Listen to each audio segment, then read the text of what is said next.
సుమన్ టీవీలో మీ personal and business promotions కోసం కింది నెంబర్కి కాంటాక్ట్ చేయండి. కాకినాడలో సంచలనంగా మారిన పెళ్లి పేరుతో మోసం ఎపిసోడ్ సినిమాకు మించిన ట్విస్ట్లతో ఇంట్రెస్టింగ్ గానే మారింది. సర్వం దోచేసినట్టు ఆరోపణలు ఎదుర్కొంటున్న పెళ్లి కూతురు కొత్త వాదనను తెరపైకి తీసుకొచ్చింది. కృష్ణమోహన్ చెప్పిందంతా పచ్చబద్దమని, తనకిష్టం లేకుండా నిశ్చితార్థం చేశారని, తనకింతవరకు పెళ్లే కాలేదని చెప్పి బాంబు పేల్చింది. కావాలనే దుష్ప్రచారం చేస్తున్నారని ఆమె చెప్పడంతో కథ మరో మలుపు తిరిగింది.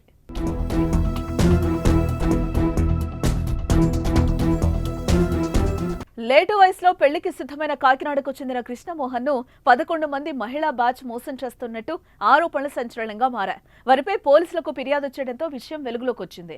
శిరీష అనే మధ్యవర్తి నీరజ అనే అమ్మాయి ఉందని చూపించి అదే రోజు నిశ్చితార్థం చేశారని, తర్వాత తన వద్ద నీరజ, ఆమె కుటుంబ సభ్యులు విడతల వారీగా 6 లక్షల రూపాయలు నగలు కాజేశారని తెలిపారు. తర్వాత ఫోన్ స్విచ్ ఆఫ్ చేసి కనిపించకుండా పోయారని తెలిపారు.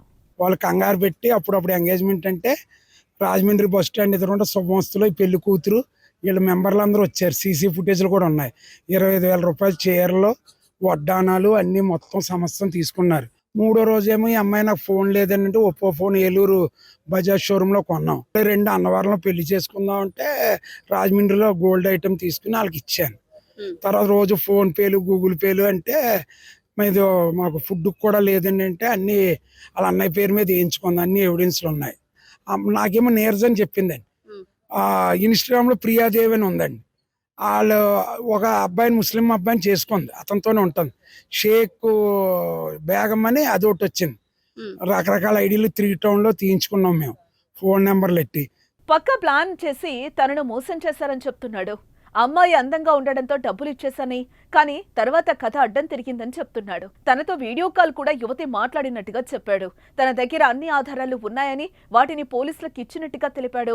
వారంతా పెద్ద మోసగాళ్లని ఆరోపించాడు. రకరకాల అడ్రస్లు హైదరాబాద్ సైడ్, తెలంగాణ కూడా మోసాలు చేశారండి. ఏలూరులో మేము స్వయంగా వెళ్తే మా కళ్ళతో మా బావగారు, మా కజిన్స్ వెళ్తే వాళ్ళు డైరెక్ట్ గా దొరికారు. నాతో ఉన్న వారం రోజులు ఆవిడ వీడియో కాల్ రికార్డింగ్లు కూడా ఉన్నాయి నా దగ్గర. ఇష్టం లేకుండా అవి పోలీస్ డిపార్ట్మెంట్ కి ఇచ్చామండి. అవి పర్సనల్ కదండి. అవి రేపు కోర్టులో మాకు అయ్యే విట్నెస్లు. ఆ అమ్మాయి కాల్ మాట్లాడి నాకు జొమాటోలో బుక్ చేయమని, మా అమ్మ వస్తుంది డబ్బు ఇవ్వమని అన్ని ఉన్నాయి ఎవిడెన్స్లు. అమ్మాయి దగ్గర ఉన్నాయి ఎవిడెన్స్లు పెట్టమనండి. మా కోర్టు లా తీరుస్తుంది. ఆల్రెడీ ఎఫ్ఐఆర్ ఫైల్ అయింది వాళ్ళ మీద. ఇదిలా ఉంటే తాము ఫేక్ కాదు, కృష్ణమోహన్ ఫేక్ అని పెళ్లి కూతురుగా నిశ్చితార్థం చేసుకున్న యువత ఆరోపిస్తుంది. తన పేరు నీరజ కాదని చిన్ని అని పేర్కొంది. కృష్ణమోహన్ అన్ని అబద్ధాలే చెప్తున్నాడని, అసలు తనకు ఇంతవరకు పెళ్లే కాలేదని ఆవేదన వ్యక్తం చేస్తోంది. తనకు ఇష్టం లేకుండా నిశ్చితార్థంలో కూర్చోపెట్టారని, బలవంతంగా నవ్వి ఫోటోలు తీసుకున్నట్టుగా సుమన్ టీవీకి వివరించింది. ఆయన తనకు పెళ్లైనట్టు చూపిస్తున్న ఫోటోలు తనవి కాదని, తన అక్కవని చెప్పి పెద్ద ట్విస్టే ఇచ్చింది. అంతేకాదు, అతనితో తనకు పెళ్లి ఇష్టం లేదని, తన తల్లి బంధువులు చెప్తేనే నిశ్చితార్థం చేసుకుంటున్నట్టు చెప్పుకొచ్చింది. తనను బలవంతంగా నవ్వించే ఫోటోలు కూడా తీసుకున్నారని సుమన్ టీవీకి వివరించింది. వాళ్ళు కావాలని అలా చెప్తున్నారు. నా పేరు నీరజ కాదు. అసలు నాకు మ్యారేజ్ కూడా కాలేదు, ఎవరు లేరు కూడా.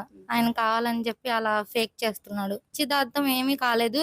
నాకు కూర్చోపెట్టేసి చీర కట్టి కూర్చోపెట్టి అవన్నీ చేతిలో పెట్టి నార్మల్ గా ఫొటోస్ వద్దన్నా కూడా బలవంతంగా ఫొటోస్ కూడా తీసేశారు. నవ్విచ్చడం అలాంటివి చేసి ఫొటోస్ తీసేశారు. అవన్నీ రుజువులు తీసుకురమ్మని చెప్పండి. నాకు పిల్లలు ఉన్నది, నాకు హస్బెండ్ ఉన్నది, వాళ్ళిద్దరిని కూడా తీసుకొని రమ్మనండి.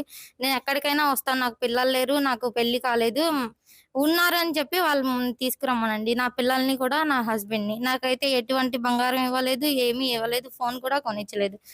అలాగే కృష్ణమోహన్ వద్ద ఎలాంటి డబ్బులు తీసుకోలేదని తెలిపింది. కృష్ణమోహన్ అబద్ధాలు చెప్తున్నాడని, తనపై పోలీసులకు ఫిర్యాదు చేస్తానని పేర్కొంది.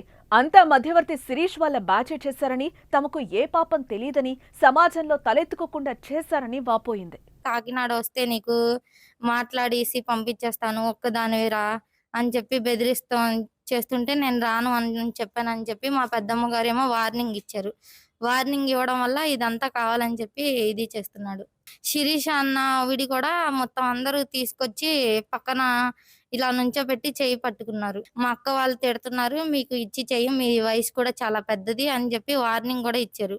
కృష్ణమోహన్ పాత ఫోటో చూపి మోసం చేశారని యువతి తల్లి స్నేహితురాలు తెలిపింది. అడిగితే బరువు పెరిగారని చెప్పి హడావిడిగా వారే నిశ్చితార్థం చేశారని, తమకు ఎటువంటి సంబంధం లేదని తెలిపింది. తమ పరువు తీసిన కృష్ణమోహన్ పై పోలీసులకు ఫిర్యాదు చేస్తామని హెచ్చరించింది. మా మమ్మీ నంబరు వీళ్ళ దగ్గర నుంచి తీసుకున్నారు. పెళ్లి సంబంధం చూసారు కదా. మా మమ్మీ స్టేటస్లు పెట్టుకుంటుంటే అవన్నీ స్క్రీన్ షాట్లు తీశారు. కావాలంటే దానిపైన నేమ్ కూడా ఫీడ్ చేసుకుని ఉంది. స్క్రీన్ షాట్లు తీసి కావాలని ట్రోలింగ్లు పెడుతున్నాడు. నేను రాను అని చెప్పానని, పెళ్లి చేసుకోను అన్నానని. నేను స్టార్టింగ్ లోనే చెప్పేసి అప్పుడు బలవంతం చేస్తున్నారని కూర్చొని ఉన్నాను. ఇంటికి వెళ్ళంగానే నాకు వద్దు అని చెప్పేసాను. కావాలంటే వాళ్ళందరినీ కనుక్కోండి, ఎవరైతే ఉన్నారో వాళ్ళని. నా బర్త్డేకి కాల్ చేస్తే మా అమ్మాయి మాట్లాడదు, మా అమ్మాయికి ఇచ్చి చెయ్యం, కాల్ చేయొద్దు అంటే ఎలా చేయకుండా ఉంటారో నేను కూడా చూస్తాను, ఎవరిని చేసుకోకుండా ఏమో మీ అమ్మాయిని బ్యాడ్ చేసేస్తానని చెప్పి మా మమ్మీకి కూడా బెదిరించాడు.